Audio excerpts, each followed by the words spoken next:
네, 타이포그래피를 배워봅시다 시간에 오셨습니다. 저는 김경원입니다. 지금까지 타이포그래피와 관련된 용어와 개념들에 대해서 하나씩 살펴봤죠. 그래서 오늘은 좀 더 실질적인 내용을 다뤄볼 건데요. 우리가 타이포그래피 방법론 그리고 실질적으로 적용하는 방식에 대해서 들어가기 전에 우리가 흔히 폰트라고 얘기하는 디지털 폰트를 어떻게 활용하고 사용하는지 조금 살펴보도록 하겠습니다. 그래서 폰트를 얘기를 하면서 디지털 폰트를 설명을 하면서 글자를 어떻게 선택하는지 글꼴의 형태들을 어떤 관점에서 선택을 하는지도 알게 될 거고, 그리고 또한 폰트를 이제 구조적으로 이해하는 방식을 통해서 우리가 좀 더 쉽게 글자를 다루고 디자인에 적용할 수 있도록 적용할 수 있을 것 같아요. 왜냐하면 요즘에는 대부분 다 디지털 환경에서 소프트웨어를 가지고 디자인을 하고 있죠. 그래픽 디자인을 하고 있기 때문에 이런 폰트를 이해를 해야지 좀 더 원활하게 디자인을 할 수 있는 것은 당연한 일인 것 같습니다.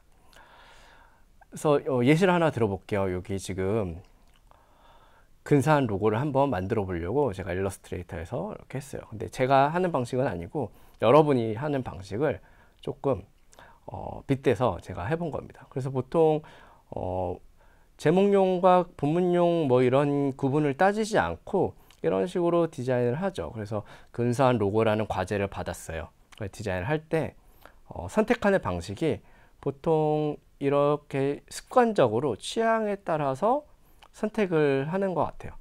그러니까 일러스트레이터나 아니면 뭐 인디자인 같은 소프트웨어, 어도비 소프트웨어에서 폰트를 이제 설치되어 있는 폰트를 쫙 한번 살펴보고 그 다음에 계속 넘겨보겠죠. 이게 좋은가 저게 좋은가 좀 바꿔볼까 그러면서 계속 고민을 하는 습관적인 행동을 합니다. 그래서 너무 감각에만 의존해서 우리가 디자인을 하고 있지 않은가. 그리고 이것들을 이제 뭐 한글로 하다가 폰트가 선택이 잘 안 되면 뭐 영어로 바꿔본다거나 뭐 여러 가지 방법을 찾아 나가긴 하는데 그런 과정들이 논리적이거나 어떤 특히 뭐 5년 미만의 경력이 조금 짧은 디자이너들 같은 경우에는 더더욱 그런 식으로 접근을 하는 것 같아요. 근데 이렇게 선택을 하다 보면 이제 좋은데 어떻게 하더라도 좋은 디자인을 만들어내는 데는 어려움이 없겠지만 감각이 좋다면요. 그러면은 가능하겠지만 효율적이지 않은 그리고 논리적이지 못한 태도를 우리가 가질 수 있기 때문에 디자인을 할 때 로고를 디자인할 때 예를 들어서 로고 디자인할 때 폰트를 선택을 할 때 이런 것들을 이해를 하는 것이 좋겠죠. 그래서 세상에 굉장히 많은 글꼴들이 이렇게 있어요. 그래서 시스템을 이렇게 열어보면 글꼴들을 이렇게 찾아볼 수가 있죠. 뭐 굴림 기본 이제 디폴트로 시스템 서체로 설치되어 있는 굴림이나 궁서체부터 시작해서 내가 뭐 깔아놓은 나눔 관련된 나눔 코딩, 나눔 명조 이런 글꼴들도 있고요. 이 많은 선택지 중에서 우리는 어떤 폰트를 선택해야 될까요? 그 폰트명을 외우지 않는 다음에는 이런 폰트를 이제 선택하고 고르는 것이 굉장히 지난하고 소모적인 일이 아닐 수 없어요. 그렇죠? 그래서 특히 주니어 디자이너들 같은 경우에는 이런 서치 리스트를 놓고 뭐 샅샅이 뒤져보면서 그러면서 테스트를 해보는 그런 행동을 하기도 하죠. 물론 저도 많이 그랬고요. 그래서 보통은 한 번에 끝나지 않고 이게 좋았지 아니면 그 이름이 뭐였지 그 폰트 뭐였지 이런 식으로 얘기들을 많이 합니다. 그래서 폰트를 선택함에 있어서 가장 중요한 것은 서체, 글꼴의 특징적인 부분에 대한 본질적인 이해를 하는 것들, 그것이 가장 중요하고 서체를 알고 있는 것뿐만이 아니고 그 폰트는 일종의 디지털 제품이잖아요. 그래서 거기에 약어로 녹아져 있는 그런 용어들을 그런 표기 방법들을 이해하고 있으면 폰트를 고르고 선택하는데 좀 더 도움이 될 것 같습니다. 그래서 이렇게 많은 글꼴들 중에 지금 노토산스하고 관련된 글꼴을 이렇게 쫙 모아봤더니 이렇게 많은 종류들이 있어요. 폰트 패밀리들이 이렇게 있는데 폰트를 선택할 때 중요한 것은 글자체에 대한 기본적인 이해를 전제로 한다고 했죠. 이 많은 선택 중에서 우리는 뭐를 선택해야 될지 모릅니다. 모르기 때문에 이제 그 프로그램 그래픽 툴 안에서 이것들을 하나씩 적용해 보면서 아, 이게 더 두꺼운 거구나, 이게 더 얇은 거구나, 이건 뭐 어떤 형태구나 라는 것을 시각적으로 확인을 하면서 사용 경험에 의해서 사용을 하는데요.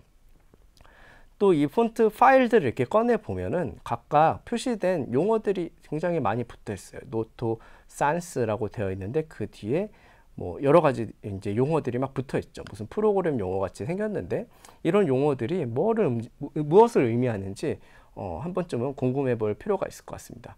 그래서 우리가 디지털 환경에서 글꼴을 선택하고 고를 때 담긴 약어나 용어 규칙들을 오늘 조금 살펴보고 그것들을 조금 숙지하고 있다면은 글꼴을 폰트를 선택하는데 그리고 디자인을 빨리 효율적으로 진행하는데 정말 많은 도움이 될 것 같아요. 그래서 폰트에 담긴 약어는 크게 이제 폰트 이름, 패밀리, 그리고 회사명, 왜냐하면 제품이기 때문에, 그리고 형태, 언어 이런 식으로 구분이 되는데요. 하나씩 한번 살펴보도록 하겠습니다. 가장 처음 이제 우리가 살펴볼 용어는 폰트 파운더리, 그러니까 폰트를 제작하는 회사의 이름들인데요. 한글에 비해서 한글도 지금은 폰트가 굉장히 많이 개발되어 있긴 한데 로만 알파벳을 개발하는 폰트 회사들이 어마어마하게 많죠.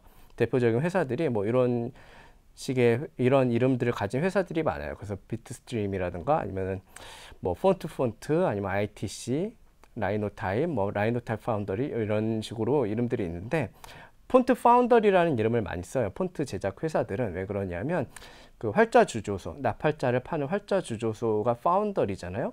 그래서 활자 주조소라는 그런 역사적인 배경, 용어적인 배경을 가지고 있기 때문에 폰트 제작 회사들을 폰트 파운더리라고 이렇게 부릅니다. 그리고 폰트도 일종의 제품이기 때문에 그 제작한 회사들에 따라서 지금 보고 있는 폰트 모노타입사의 홈페이지인데요. 이런 제품들은 당연히 저작권이 존재하고 응당 그 저작권에 대한 비용을 지불하고 사용하는 것이 맞겠죠. 그 각각의 그 글자들의 특징이나 형태들, 그리고 그것들을 제품화해서 우리가 사용할 수 있도록 해주는 거기 때문에 그렇죠. 근데 뭐 프리 폰트로 여기 제공되는 것들도 많이 있으니까 무작정 뭐 무료를 찾는 것은 좋은 태도는 아닐 수 있지만 프리 폰트로 이렇게 실험적으로나 아니면 좀 대중들에게 활용할 수 있도록 제공되는 이런 글꼴들도 찾아서 사용해 보면은 좀 더 좋은 디자인에 접근할 수 있을 것 같아요. 그래서 이런 폰트 파운더리의 홈페이지에 들어가 보면은 샘플로 텍스트를 선택을 해볼 수 있고 경우의 수 따라서 크기나 뭐 두께나 아니면은 뭐 배경 글자 크기, 글자 색깔 이런 것들 다른 폰트하고 비교를 해보는 그런 테스트를 해볼 수 있도록 플랫폼이 되어 있으니까 들어가서 무료 폰트도 상당수 제공하고 있죠. 그래서 이렇게 들어가서 조합을 테스트하거나 비교해 보는 것도 좋은 디자인 경험이 디자인하기 전에 좋은 리서치 경험이 될 수 있을 것 같아요. 그래서 이렇게 폰트 파운더리 웹페이지에 들어가서 다양한 타이포그래피를 살펴보고 그리고 탐색하는 것만으로도 안목을 기르는 그런 좋은 훈련이 될 수 있다고 생각해 볼 수 있습니다. 그래서 새로운 폰트를 찾아보고 우리가 눈에 익숙한 그런 항상 쓰던 그런 계열의 폰트들만 보는 것이 아니고 새로운 것들이 뭐가 있는지, 왜냐하면 폰트 디자이너들이 굉장히 많아요. 그래서 우리나라 같은 경우에도 폰트 디자인이 굉장히 많이 빠른 속도로 발전을 하고 있는데요. 지금 보고 있는 마켓히읗 같은 경우에도 PPL이 아닙니다. 그 최근에 가장 많이 이제 재미있는 폰트들을 개발하고 있는 회사 중에, 그리고 그 온라인 판매 플랫폼 중에 하나라서 소개를 하는 건데요. 뭐 윤디자인과 같은 아니면 릭스 또는 뭐 산돌 이런 대형 폰트 회사들이 우리가 익숙하죠. 그렇지만 이런 회사들 뿐만 아니고 이렇게 다양한 폰트들을 제공하고 있는 곳도 있고, 앙그라픽스와 같이 폰트를 연구하는 연구소 겸 그리고 디자이너들이 개성 있게 글꼴을 디자인한 것들을 이렇게 판매되고 있기 때문에 이런 것들을 뭐 합리적인 선에서 한번 배우는 입장에서라도 한번 구매를 해본다거나 아니면 활용을 해보는 것도 굉장히 값진 경험이 될 수 있을 거라고 생각을 합니다. 그래서 우리가 본문용으로 쓰는 그런 글꼴 이외에도 독특하게 디자인된 글꼴을 정당한 과정을 통해서 활용을 해보고 디자인에 적용해보고, 그래서 상호 이제 보완 관계를 이룰 수 있는 그런 태도를 가지면 좋을 것 같아요.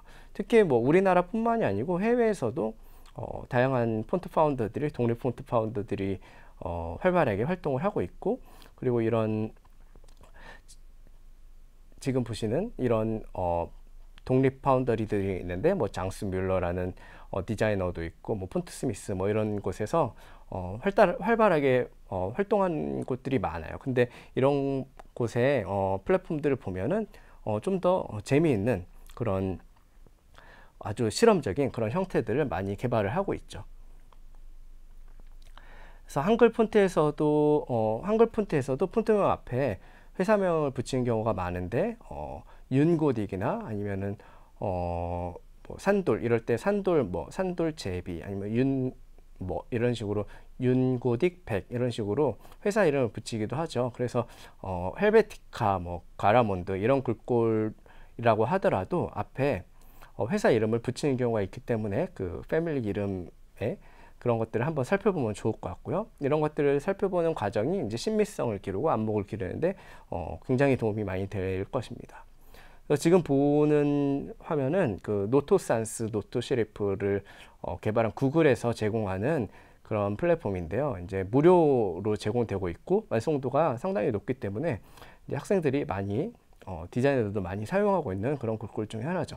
그래서 폰트 패밀리에 대해서 얘기를 해야 되는데, 폰트 패밀리에 대해서는 이제 타이포그래피 용어 시간에 우리가 조금 살펴봤죠. 그래서 낱개로 이루어지는 경우도 있지만 대부분은 가족 단위, 대가족 단위로 이루어지는 패밀리로 이루어져 있어요. 그래서 그룹으로 형성되는 경우가 많고, 노토 같은 경우에는 이제 노토 셰리프하고 노토 산스하고 두 개의 패밀리를 가지고 있죠. 그래서 구글에서 개발한 노토 셰리프, 노토 산스는 모든 언어에 다 지원이 가능하도록 호환성이 굉장히 높아요. 그래서 한국에서는 여기 지금 보면 CJK라고 되어 있는데, 차이니스, 재패니스, 코리안이라고 해서 이제 아시아권의 대표적인 세 가지 문자를 지원하는 그런 폰트를 별도로 디자인해서 시스템화해서 제공을 하고 있습니다. 그래서 살펴보면 좋을 것 같고요. 그래서 또 우리가 폰트를 이해하고 선택할 때 고려해야 되는 부분 중에 하나가 이 무게, 그러니까 두께감, 그리고 너비, 기울기 이런 것들이에요. 그래서 용어에서 타이포그래피 용어 시간에 살펴봤던 얘기에서 확장되어 있는 건데, 두께에 따라서, 그리고 컨덴스드, 좁아지는 거, 그리고 넓어지는 거, 익스텐디드, 이런 용어에 따라서 이런 글자의 형태, 특징에 따라서 이렇게 나뉠 수가 있죠. 그래서 레귤러는 leg라고 해서 R이지 이런 식으로 표현을 많이 하는데, 미디움, 볼드, 그리고 헤비, 블랙 이런 식으로 레귤러에서 라이트, 틴, 울트라 라이트 이런 식으로 돼 있고, 컨덴스드로 갈 경우에는 컨드 아니면은 익스텐디드로 갈 경우는 EXT 이런 식으로 약어로 붙어서 나오게 되죠. 그래서 폰트 파일을 이렇게 봤을 때 폰트 패밀리 이름이 있고, 가장 먼저는 그 다음에 뭐 회사명이 있을 수도 있고, 회사명이 앞에 붙는 경우도 있고, 그 다음에는 그 패밀리에서 어떤 유형의 스타일의 글꼴 파일인지를 이렇게 약어로 표현을 할 수 있습니다. 그 중에서도 이제 이 약어들을 각각을 살펴보면 헤어라인, 그러니까 아주 얇은 걸 헤어라인이라고, 라이트는 LT, 북, 그러니까 서적에 쓰는 그런 본문용으로 되어 있는 그런 글꼴은 BK 이런 식으로 다 약어로 되어 있고요. 그리고 과거에는 이제 낱개로 폰트를 이렇게 파는 경우도 있었지만, 지금은 대부분 묶음으로 패밀리로 이렇게 유통되고 있고, 그래서 폰트명 뒤에 각각 약어로 무게를 설명하는 경우가 많았죠. 그래서 기준이 되는 폰트를 중심으로 두꺼워지는 비율에 따라서 또는 가늘어지는 비율에 따라서 이 1000이라는 모수를 기준으로 비례적으로 이제 숫자로 표현을 하기도 합니다. 그래서 시스템적으로는 그렇게 구분을 하기도 하지만, 일반적인 폰트는 1000포인트를 기준으로 해서 제작돼서 굵기와 뭐 회계, 뭐 정도, 햇비침 정도 이런 것들을 계산을 하는 것으로 이 비율, 그러니까 만약에 레귤러에서 볼드 헤비, 아니면 레귤러에서 라이트 틴, 헤어라인 이런 식으로 가는 그런 정도를, 비중을, 그런 기준을 가지고 디자인한다고 개념적으로만 이해를 하시면 될 것 같아요.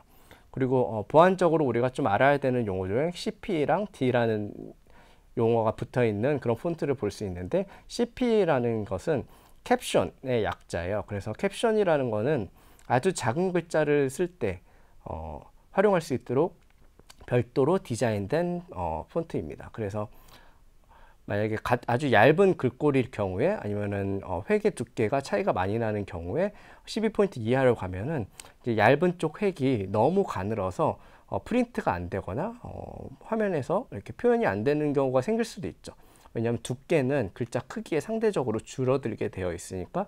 그래서 그런 것들을 보완해서 디자인되어 있는, 별도로 디자인된 글꼴을 캡션, 그래서 CP가 붙어 있는 폰트가 있으면 좀 더 패밀리가 확장되어 있고 넓은 폰트라고 할 수 있겠죠.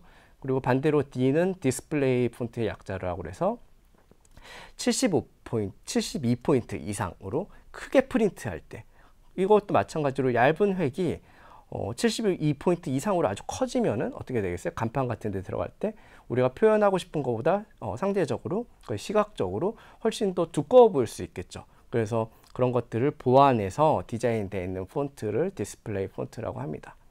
그래서 이렇게 각각 용도에 따라서도 세분화돼서 폰트, 이제 제품으로서의 폰트가 이렇게 완결되어서 이렇게 나오는 것을 우리가 찾아볼 수 있을 것 같고요.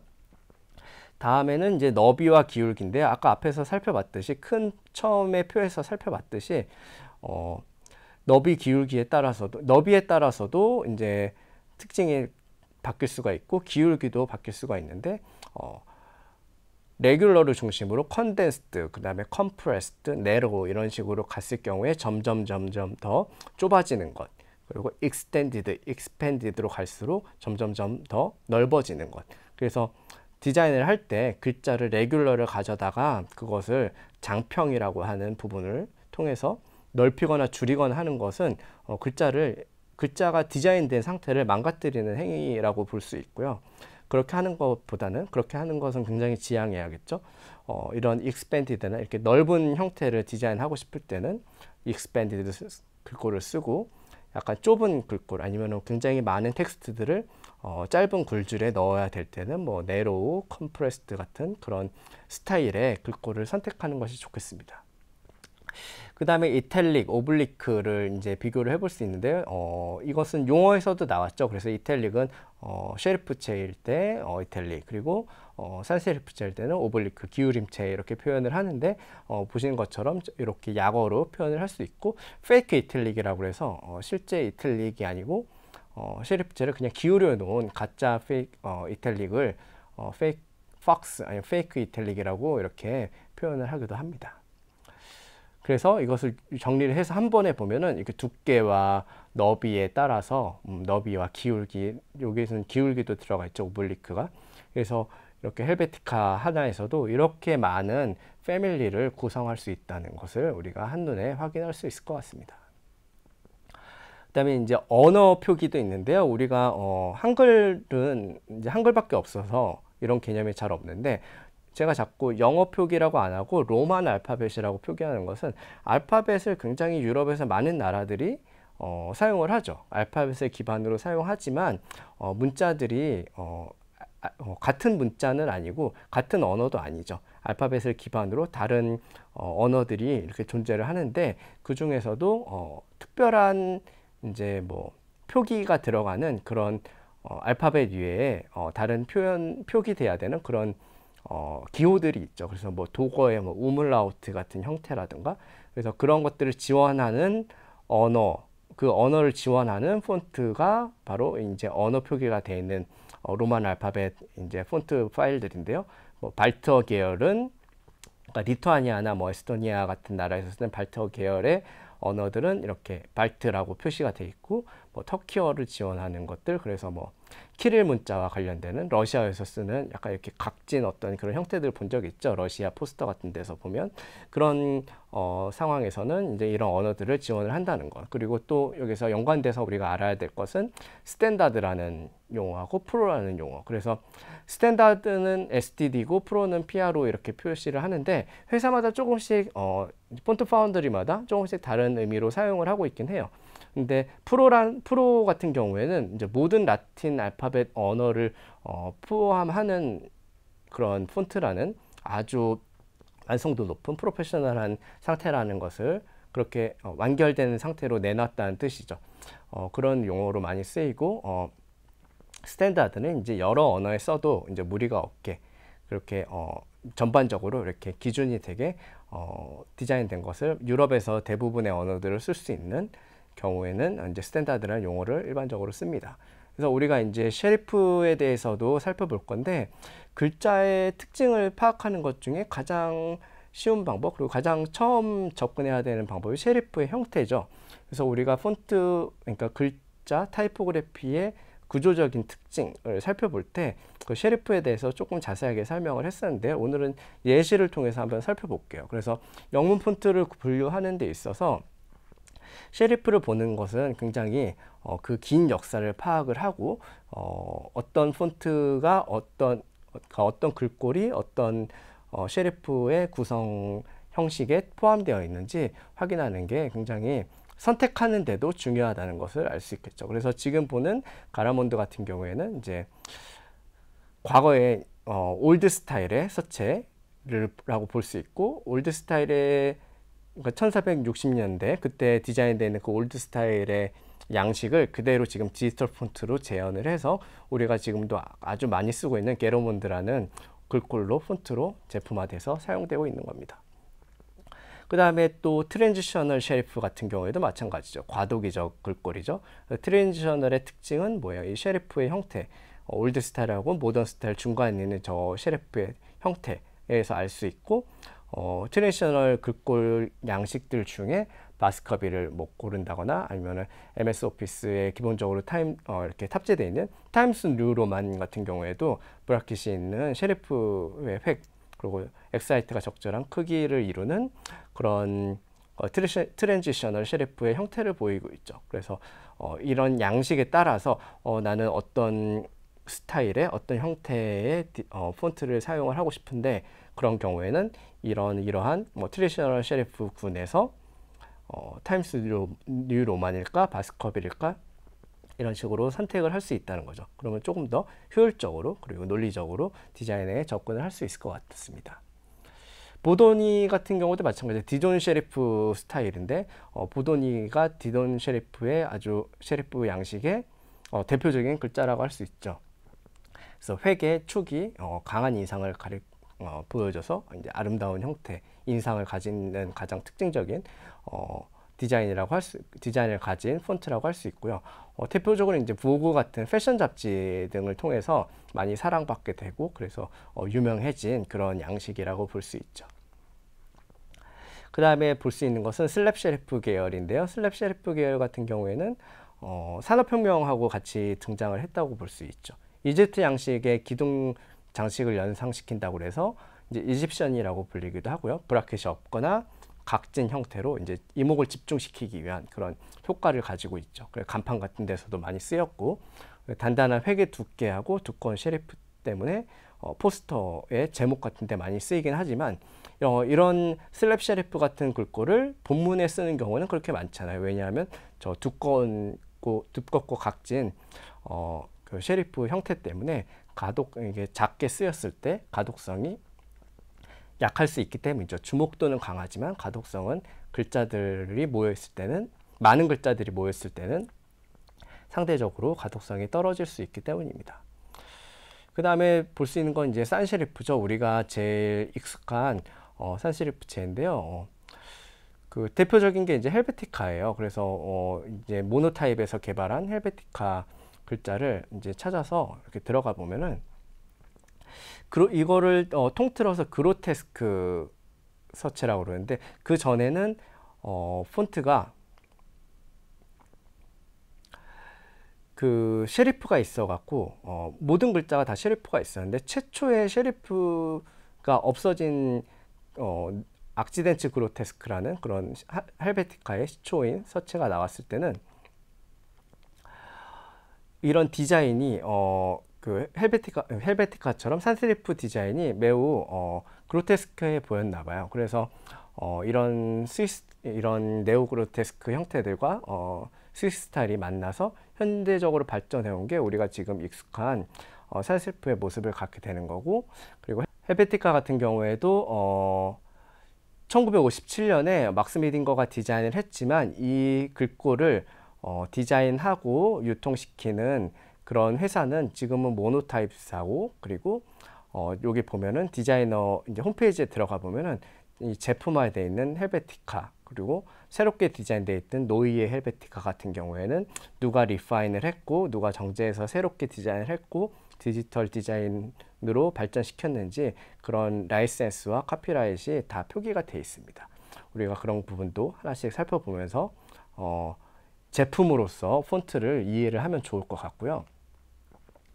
그 다음으로 우리가 휴머니스트 폰트 스타일을 확인을 해봐야 되는데, 휴머니스트는 전통적인 세리프 글꼴에 옛 자형에서 근원을 두고 있죠. 그래서 획의 두께가 균일하지 않죠. 산세리프이긴 하지만, 그래서 인간적인 인상을 가졌다고 얘기를 하는 사람들도 있고요.